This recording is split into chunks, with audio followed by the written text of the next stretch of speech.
Sekarang ini dunia sedang diwarnai oleh kompetisi dua kekuatan, ya, satu Amerika dengan sekutunya dan Tiongkok. Masing-masing kekuatan itu berusaha untuk mempengaruhi konfigurasi politik yang ada di negara-negara lain. Tapi apapun itu, mereka melakukan tindakan seperti itu demi satu hal, yaitu membangun kepentingan nasional mereka, kepentingan nasional negaranya, dan melakukan pembangunan pengaruh ke negara-negara lain dalam rangka untuk mendukung kepentingan negara mereka. Nah, bagaimana posisi Indonesia? Apakah Indonesia akan menjadi follower dari salah satu dari dua kekuatan tersebut? Saya pikir tidak. Kenapa? Karena dua kekuatan itu memiliki akar sejarah sendiri, ya, baik di Tiongkok maupun di Amerika, dan Indonesia memiliki akar sejarah sendiri.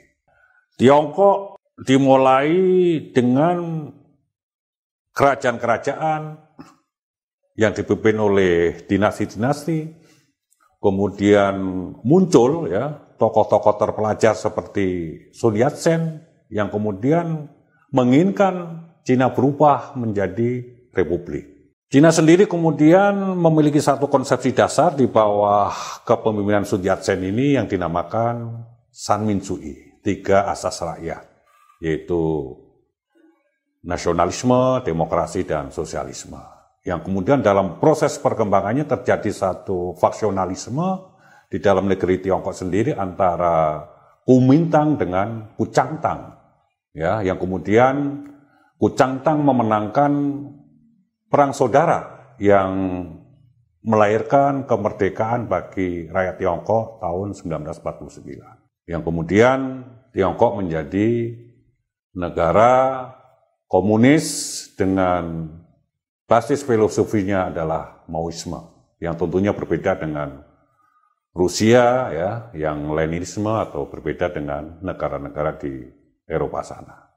Di Amerika sendiri dimulai dengan perang juga yang kemudian melahirkan kemerdekaan tanggal 4 Juli 1776 yang menghasilkan satu konsepsi yang dinamakan Declaration of Independence, yang di dalamnya kalau kemudian kita kritisi adalah liberalisme, ya, liberalisme di mana kemudian di sana ada konsep bahwa semua manusia itu sama di dalam membangun kehidupannya, di dalam membangun kebahagiaan hidupnya.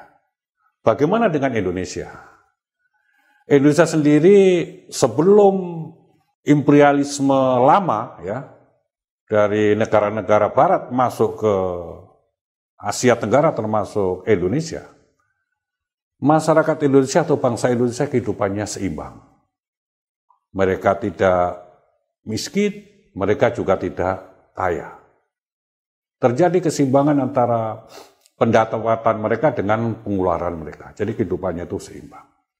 Tetapi begitu kolonialisme masuk, kemudian keseimbangan masyarakat ini dihancurkan oleh kekuatan-kekuatan kolonial. Kolonialisme harus kita pahami menguasai Indonesia bukan semata-mata untuk mengambil sumber daya yang ada di tanah air Indonesia, tetapi mereka juga punya kepentingan untuk mengubah mindset bangsa Indonesia. Tetapi bangsa Indonesia tidak begitu saja tunduk dengan kepentingan kolonial itu. Kemudian mereka melakukan perlawanan walaupun awalnya sporadis. Kemudian mereka mulai membangun organisasi, membangun gagasan tentang bagaimana Indonesia merdeka, sampailah pada puncak yang dinamakan kemerdekaan bangsa Indonesia yang diproklamasikan tanggal 17 Agustus 1945. 17 Agustus 1945 menghasilkan dua hal yang menjadi konsep dasar untuk membangun Indonesia merdeka. Yang pertama adalah proklamasi, yaitu mengumumkan bahwa bangsa Indonesia sudah merdeka, ya, ke bangsa Indonesia sendiri maupun ke bangsa-bangsa yang ada di Indonesia. Yang kedua, kita memiliki Declaration of Independence, yang kemudian Declaration of Independence-nya Indonesia itu kita namakan sebagai preambul Undang-Undang Dasar 45. Di dalam preambul itu berisi dua hal yang sangat penting. Yang pertama adalah tujuan bernegara, yang kedua adalah dasar negara, yaitu Pancasila. Tiongkok memiliki Sanminsuyi pada awal mereka membangun republik. Amerika memiliki Declaration of Independence dengan dasar kebebasan. Indonesia memiliki Pancasila. Apa itu Pancasila? Pancasila bagi bangsa Indonesia adalah mempersatukan suku-suku, mempersatukan agama-agama, mempersatukan golongan-golongan yang hidup di Indonesia menjadi satu bangsa, yaitu bangsa Indonesia.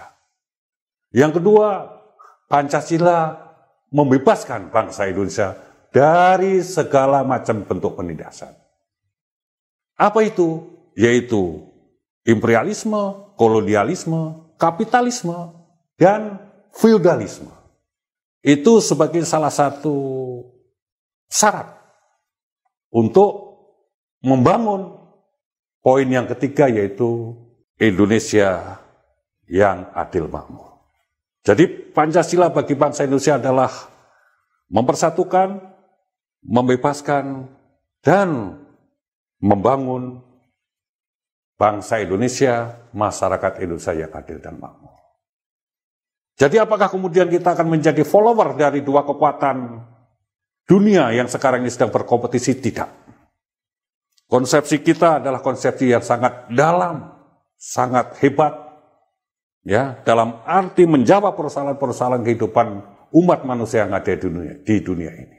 Itulah Pancasila, dan saya meyakini bahwa Pancasila akan menjadi prinsip-prinsip atau konsep besar yang bisa menjawab persoalan yang ada di dunia ini, jikalau kemudian bangsa Indonesia bisa memahami hakikat Pancasila dan bisa mengoperasionalkan Pancasila dalam kehidupan berbangsa dan bernegara sebagai prototipe bagi negara-negara lain untuk mengatur kehidupan bangsanya.